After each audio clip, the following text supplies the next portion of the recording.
Have you heard about the coming cookie apocalypse and the impact on healthcare and drug marketers? Or how iOS privacy changes are affecting Facebook reporting? I had only a very vague awareness until I met today's guest. Hi, everyone. I'm David Williams, president of strategy consulting firm Health Business Group and host of the Health Biz podcast, where I interview top healthcare leaders about their lives and careers. My guest today is Jeff Greenfield, co-founder and CEO of Provalytics, providing attribution and planning for a cookieless world. If you like this show, please subscribe and leave a review. Jeff, welcome to the Health Biz podcast. David, it's a pleasure to be here. Thanks for having me. I'm looking forward to hearing about cookies or the lack thereof, or who stole the cookies from the cookie jar, or however far the analogy goes. But before we get to that, I'd love to hear a little bit about your background, your upbringing. What was your childhood like? Any influences that have stuck with you? Well, I think the biggest influence that I had in my childhood was going to Disney as a kid and visiting the magic shop. Magic played a huge part of my life, and that made a big difference for me. So my biggest influence was probably every magic shop that I've ever been to throughout my entire life. And there's kind of a continual thread throughout all my careers up to this point, even today. That's pretty cool. When I was a kid, I loved magic, but my parents never took me to Disney, so I'll have to blame them for not allowing me to develop further. But that is pretty cool. All right, so then after high school, you went to University of Maryland. I think studied biochemistry. How was that experience? That was great. I mean, Maryland was a huge school. It's one of these schools where the whole town of College Park is the entire university. So it was a great experience. I'd say even before that, probably, and we talked about this earlier, is that I spent my sophomore year in high school in Israel at this village called Hakafar Hayarok, which was it was a unique kind of living experience. People have heard about kibbutzes and things like that. This was a little different. It was actually designed for underprivileged kids, both from Israeli and Arabic families, to kind of come together and live there. So kids were sent there without their parents to live there year round. And I was part of the first group of Americans to go there. So it was a pretty fascinating experience. My parents were told that it was completely supervised, very safe and everything like that. And I remember flying like a day and a half to get there. And I get there and there were a couple of kids that had gotten there like a day before. And they're like, hey, you want to go into Tel Aviv? I'm like, my God, there's already a trip to Tel Aviv. And they're like, yeah, let's go. And we walk out in front of the school and we hitchhiked to Tel Aviv. I'll never forget that. So there was a lot of surprises along the way, but it was an amazing experience for a 14-year-old. And I remember coming back and wondering, why did everybody change? And nobody had changed. It's just, my perspective of the world had been greatly changed. There's something about travel at a young age, and you start to experience other cultures, other parts of the world, and you realize that there's a big world out there, and it's up to you to make a difference in it. Well, there's a lot of different approaches to child rearing, and the Israeli one is sort of wide open, and you can see that some of the freedoms that they have is at that age, and then of course also the army service, shape what actually happens later on in business, politics, and just the culture at large. So, well, we could do a separate topic about that when we finish eating all these cookies. That's right. All right. So you were there. Then you studied at Maryland, and then you went into, as I saw, I think biology, and then become a chiropractor as well. Is that right? Yeah. So the chiropractic thing happened because I wanted to do something that utilized my hands. And at that time, I had become an expert at close-up magic, primarily using cards. So it made sense to me to go into something where I could really use the skills that I had in magic in my hands. So I went to chiropractic college in Los Angeles. And while I was there, I also worked at the Magic Castle in Hollywood. So I was kind of pursuing both at the same time, doing magic while going to chiropractic college. Was there, moved back east to start a practice, met my wife in California, was from the New England area, moved back to the Boston area. And I thought this was it. This is all I was going to do. I was going to be a chiropractor the rest of my life. I envisioned my life that I was going to be like 85 or 90 years old, giving an adjustment, and I would die right on the table. That was my vision in my early 20s about what my life was going to be like. And then one day I'm driving through Salem in bumper to bumper traffic. I get hit from behind and then hit from behind again. And my elbow got jammed into the door jamb and I damaged a nerve. And that led to a series of events where I had to have surgery that didn't work. and I ended up not being able to take care of patients anymore. And in my late 20s, early 30s, I was kind of lost.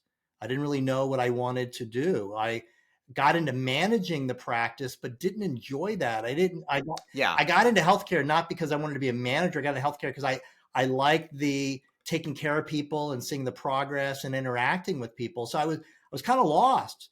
And Yeah. so what I did is I took a year and I went on the road to do magic. I toured colleges all over the country. This was the mid 90s, 95, 96. It was at the birth of the Yeah. internet. And I realized that I needed to have a website. Uh, and I had gotten into this thing called NACA, which is this group that has these showcases for college campuses, letting them know about speakers and entertainers. And I was going to showcase at all of these showcases around the country, which was a phenomenal opportunity during the summer. So I had to get a website. And so I hired this Yeah. company to make me a website, paid them. And then about 8 weeks into it, realized that they came to me and they said, we can't do it. It's something new. Yeah. And I'm like, you don't understand, because they had bought a domain for me, magic-magic.com. I had run ads Yeah. already in all the magazines. The first showcase was coming up in a week, and Yeah. I didn't have anything. And they said, listen, there's a program called Microsoft Front Page. You can buy Hmm. it at Staples, and the closest Staples to me was in Saugus, Mass. So I left there, Nice. drove to Saugus, brought home this CD and this huge book, and I did something to this day I still have not done since. I did every single tutorial that they offered. And at the end of the weekend, I had a website. And so when I went on the road, since I'd made the website, I updated it every week. And other performers and entertainers that I work with, they kept asking me, who's your webmaster? Because that was the big Yeah. thing. And I said, well, I would tell them my whole story. I said, well, I'm the webmaster. And they're like, can you help me with this? And I'm like, of course I can, but this is not what I'm doing. I'm on this journey to figure out what I want to do next. And, as you can imagine, after about a year and a half of being on the road, I also picked up these consulting clients. And now I'm doing consulting, making websites, helping businesses and other entertainers figure out how to put their image on the internet. And I was able to get off the road and stay home, which was great for my wife and my daughter, and live the dream of every entrepreneur, which is work in the basement. And that's Nice. what I did for a number of years, as I kind of built up that consulting practice. And then as I had more and more clients, once I had a website, they wanted to be found. And they're like, how can you get me to Right. the front of the search engines? And so I worked with a series of developers and built out a SaaS platform called Position Solutions, which Hmm. automatically enabled folks to be at the top of the search engines. It was very popular in the real estate and the legal market, which were just coming to the web in the early 2000s. And then after a couple of years of doing this, I got kind of bored, because I'd been on stage Right. in front of hundreds, thousands of folks, and now I'm in the basement where the heat was turning the dryer on, literally. Yeah. Yeah. And Yeah. I'm just like, okay, I gotta do something else here. And I asked friends in LA what was the hottest thing, and they mentioned this thing called product placement, which was Hmm. putting products in TV and film. And I ordered through the mail the yellow pages. You could actually do that then, and looked up some of the companies that did this, had conversations, and found out that they were really good at getting products into TV and film, but they weren't really good at talking the language of marketing and advertising and speaking to agencies. So I saw an opportunity, and I created a product placement firm and rented space and used them to essentially fulfill the orders that I would get for that. And then I started building a business in the product placement and brand and entertainment space. And that company was First Approach. And then as we started doing more of that, I started having clients wanted larger scale things. They said, this is great that they held the product. I would like for them to say the name and maybe be featured longer. Well, in order to do that, you actually have to buy the entertainment. And so I had several clients that did that, one of which was a pharmaceutical company called Medicis. Medicis was the company that produced a product that was a filler, one of the first dermal Yeah. fillers, a sister product to Botox. And they were facing a competitor that was coming in. The company that was making Botox was going to now have a filler. So I created for them a faux reality TV show called Hottest Mom in America, that did auditions in all of their cities that were important to them. We also did an online phase and added about $500 million of market capitalization to their stock. I grew their business substantially. Did a similar program as well for Verizon Wireless called How Sweet the Sound, which was the only program that actually grew market share for them in the African American community. And did a series of those. And those were very large scale, very encompassing gigs, most lasting longer than a year. And then I had a client in the weight loss space and did some branding work for them. And then they had questions about this new emerging stuff called digital marketing, where the Yeah. numbers really didn't add up, and asked me to take a look. And it was really strange. It's like for every sale that they had online, they had like 5 mothers or fathers all claiming credit. Yeah, that's my child. That's my Yeah. child. Because back then, everybody was on a cost per sale basis. So everyone was Hmm. claiming credit for every sale. So they had this problem of duplication. And so we needed a way to deduplicate in this new age of digital marketing. And so I created kind of this first thing that deduplicated, and then dug into a little more. And every couple of weeks, there was a new issue that came up. Hey, can we solve this? Can we solve that? And eventually got into understanding what the real problem was. And the real problem is that in advertising, there's this old saying, half the money I spend in advertising is wasted. Just don't know which That's half. right. That's exactly right. And so I found a way to be able to solve for that. And the solution for it is something called attribution, to know how to split up the pie, if you will, into the proper parts. And I built a company called C3 Metrics, which was one of the first enterprise scale, what we called multi-touch attribution companies. That started in 2008.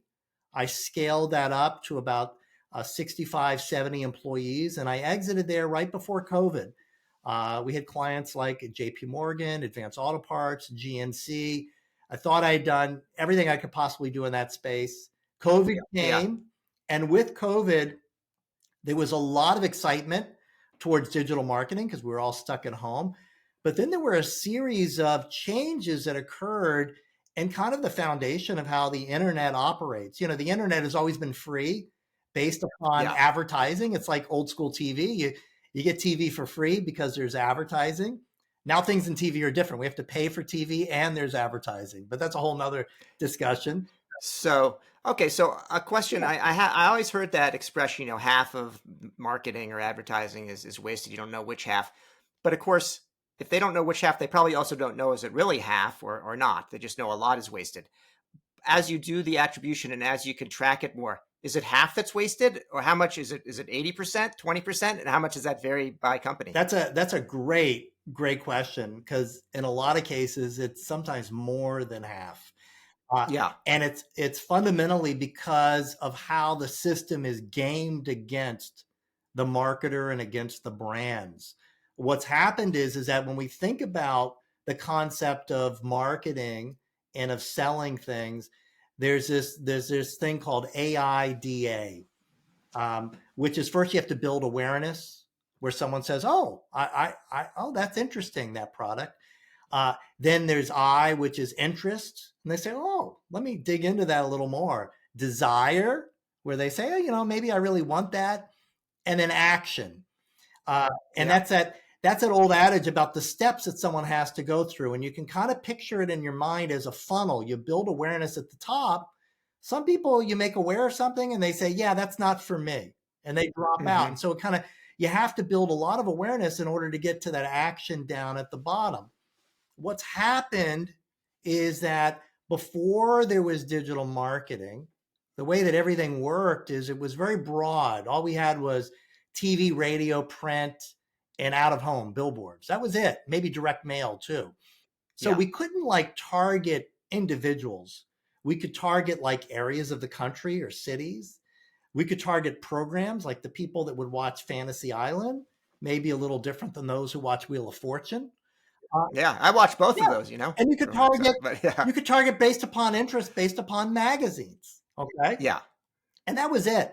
But when the internet came around, you could, the promise was, don't waste your marketing dollars by going very broad.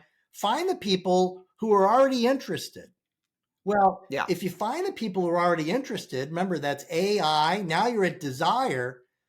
You've Yeah. actually cut off the top of your funnel. So you're actually reaching a smaller number of people.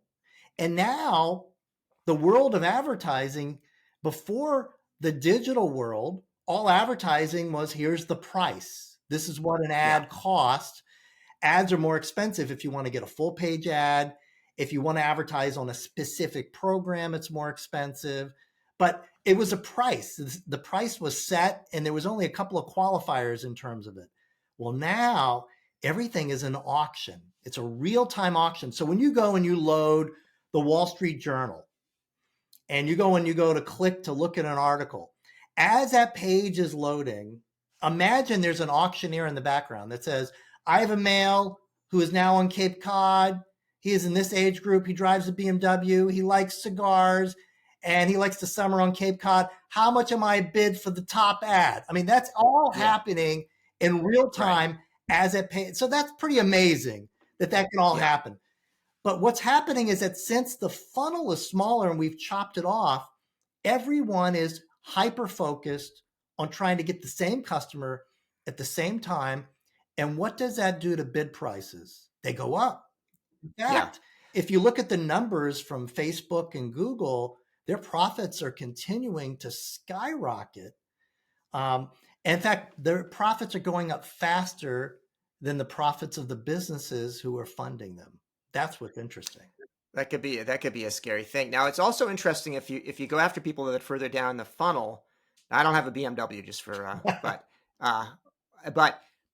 I've already got, if somebody's already down to that lower level, they maybe already made an action, and now you got to take them away and make them make a new action, as opposed to, in a way, if I were a new car buyer for the first time, maybe if you get me at the top of the funnel and you can bring me all the way down, it's less competitive because I don't have to switch away from a product I've already got. Right. No, it's a fascinating process that goes on behind the scenes. I mean, it's incredibly sophisticated and complicated.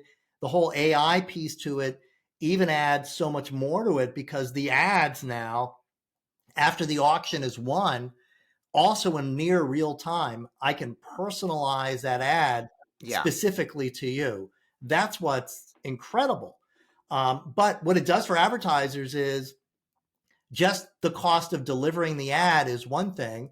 Then you add on the personalization aspect of it, that you're hyper focusing at a user that you want to deliver this ad to, that increase the cost of the delivery of the ad. I'll tell you a story that I learned many years ago for this first weight loss client that I talked about before. We were able to, which was fascinating, use data from MasterCard. We said to MasterCard, here's our 4 biggest competitors. And one of the things we knew about the diet business is that our customers were always on diets, and Yeah. they would switch diets, and they wouldn't just go from one diet to another. They would quit for about 2 months and they would start a new one. That was from market research. So we asked them, can you find us people who have used our 4 biggest competitors who have not paid for them in the last 2 months? And it Yeah. was incredible. So then we used that data to then target those individuals online when they were at a New York Times or a Wall Street Journal. Here's what we found out. So first off, that data increased the cost of our ads by a factor of 10. So it's 10 times Mm-hmm. more expensive. So did we get customers? Yes, we did. But we lost money on every single one of those customers. Yeah. That was the problem. We gained customers, but they were not profitable. And so when you talk about how much waste is there, sometimes it's much, much greater than 50%. It all depends on the tactics that are being used and how specific the targeting is. And that's one of the problems. So let's talk about where healthcare and pharma marketing stand today. Digital marketing on social media. It's a big part of the economy. It's kind of right out there in terms of advertising and marketing. What's the current state? The current state is, well, obviously for the last 20 plus years, we have this direct to consumer marketing that's allowed, which is essentially still really new for the pharmaceutical agency, where they can directly advertise to us as consumers.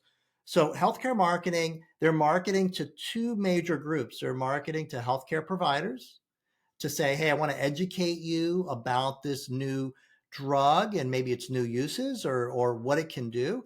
And they're also educating us consumers because they want us to be aware that it can help a condition that we may have or a loved one may have, because they want us to go in and talk to our doctor specifically about this. And one of the things we've seen since the beginning of direct to consumer marketing is that consumers and patients are going into doctors asking specifically by name for the names of these drugs, which is something new that physicians 25, 30 years ago never had.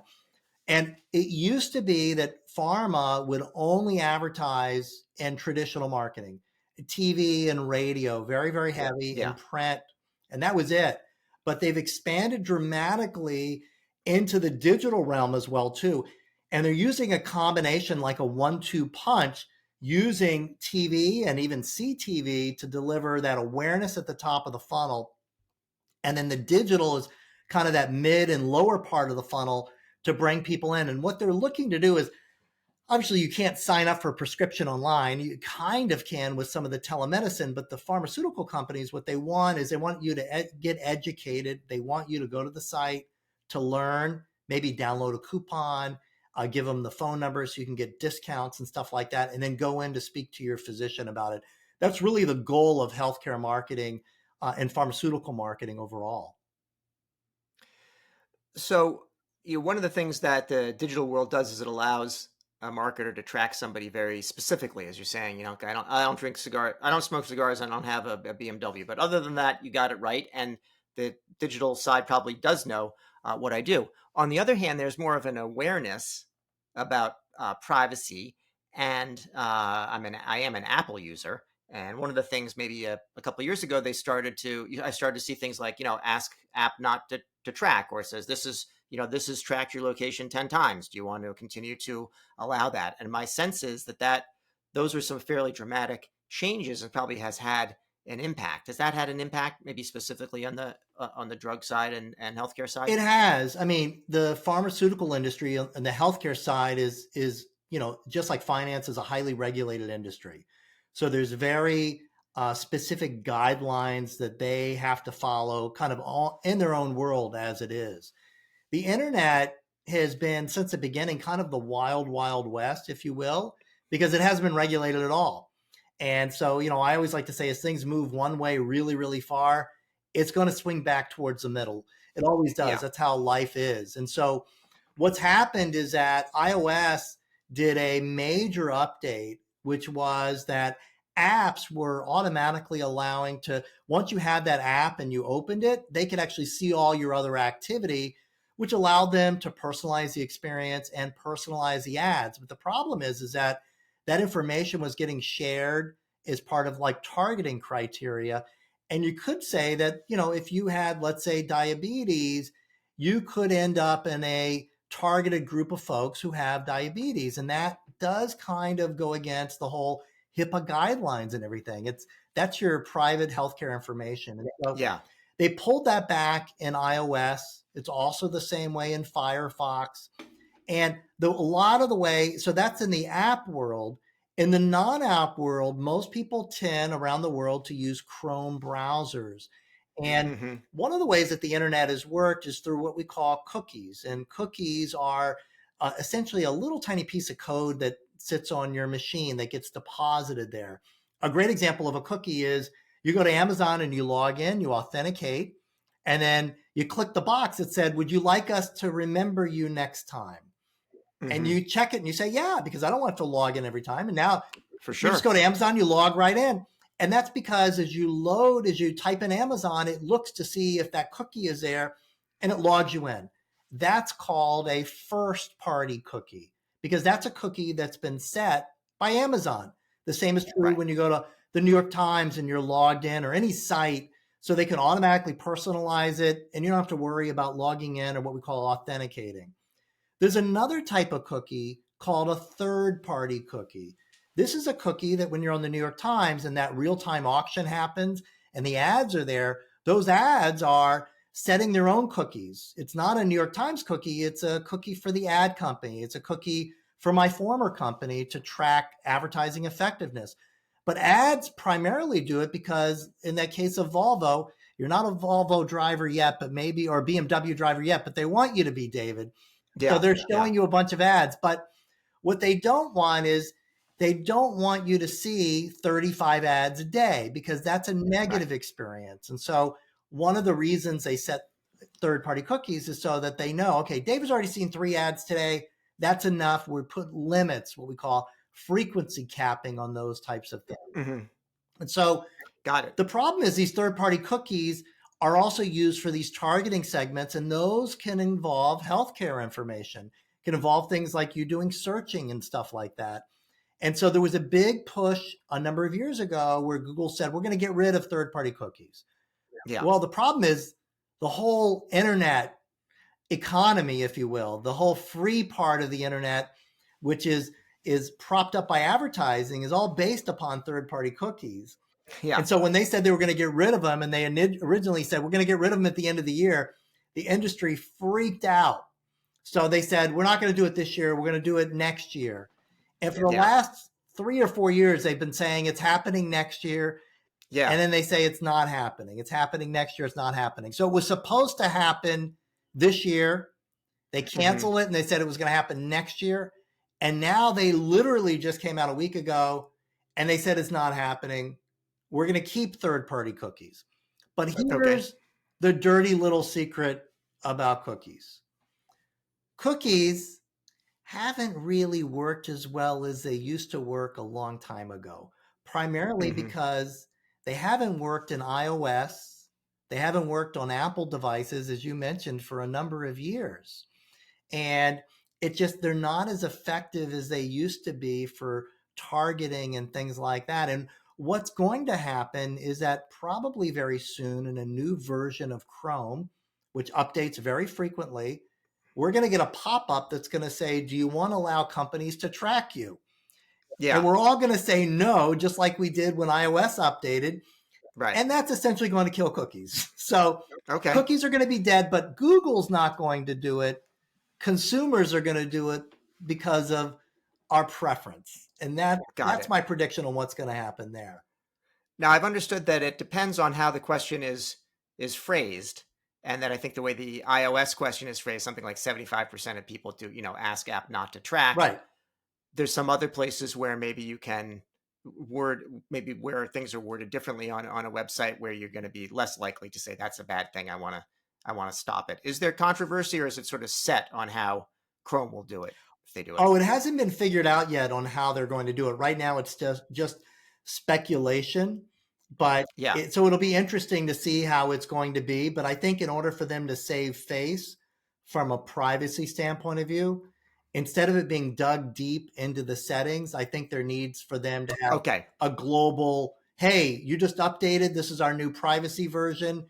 Right. Here's the settings for it type of thing. Okay. Now, so let's talk about Provalytics and what you do, because I've heard about the prior companies. How does Provalytics tie in, and particularly in the healthcare and pharmaceutical world, how do you help? Well, the way we help is that we do answer that question, which is, what is that half that's being wasted? We also tell you how to allocate and how to spend in order to build more awareness. But most importantly, we're able to do it without any what we call PII, personally identifiable information, without user level data. So we don't need cookies. We don't have to add tags to websites like the way folks used to do it in the past. We take data from the ad platforms, which is aggregated daily, essentially anonymized data, and we're actually able to accurately connect advertising awareness data directly to scripts that are written each day, utilizing very advanced math and statistics. What's amazing is how fast computers are today, even compared to how they were 2 years ago. And the techniques we utilize, one of them has been around literally since the 1700s. The other is a formula that we use that was developed out of the University of Chicago in the early 60s. So we could have done this 10 years ago, but what takes us now like 7 or 8 hours would have taken us 3.5 years just a couple of years ago. That's how fast. So the computers have caught up to calculations and technology that's been around, in one case, for hundreds of years. Yeah, Amazing. it is. So early on, you talked about, you had the vision for what you're going to be doing, chiropractic. You're going to be 85 or 90, be that last patient. Hopefully you get them straightened out and then die. That's right. But how do you feel now, looking back on where you are? Of course, you never wanted to be in a car crash, but you feel better or worse about your trajectory? Well, it's interesting. I look back a lot because, as you get older, you always want to look and see, where'd you come from? Where did you end up at?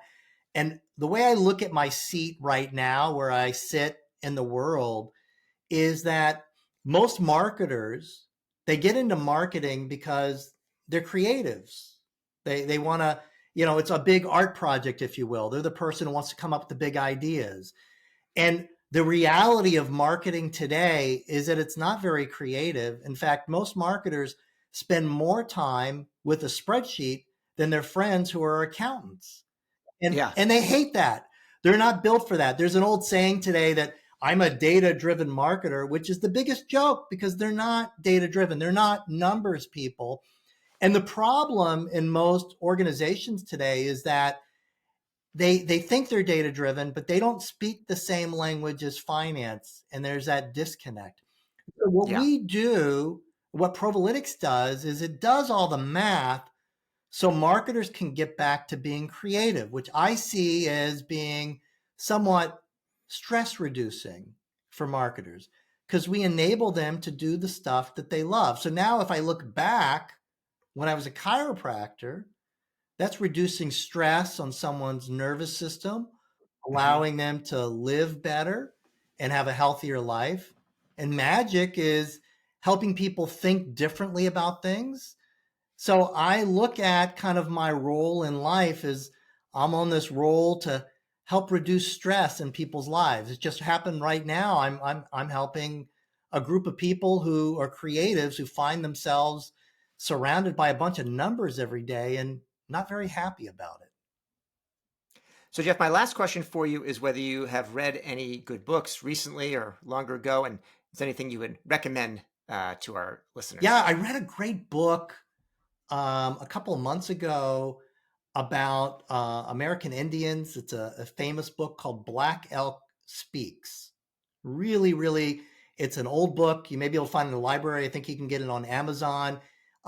It's someone who went to some of the original Indian tribes and talked to them, found one of the old medicine men who told all these tales about what life was like in the late 1800s, early 1900s, and a lot of their customs and beliefs.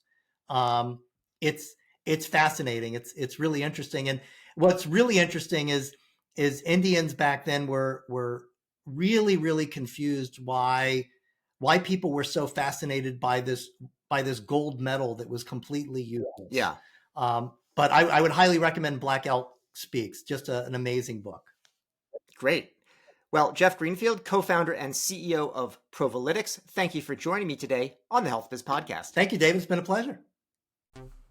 You've been listening to the Health Biz Podcast with me, David Williams, president of Health Business Group. I conduct in-depth interviews with leaders in healthcare business and policy. If you like what you hear, go ahead and subscribe on your favorite service. While you're at it, go ahead and subscribe on your second and third favorite services as well. There's more good stuff to come, and you won't want to miss an episode. If your organization is seeking strategy consulting services in healthcare, check out our website, healthbusinessgroup.com.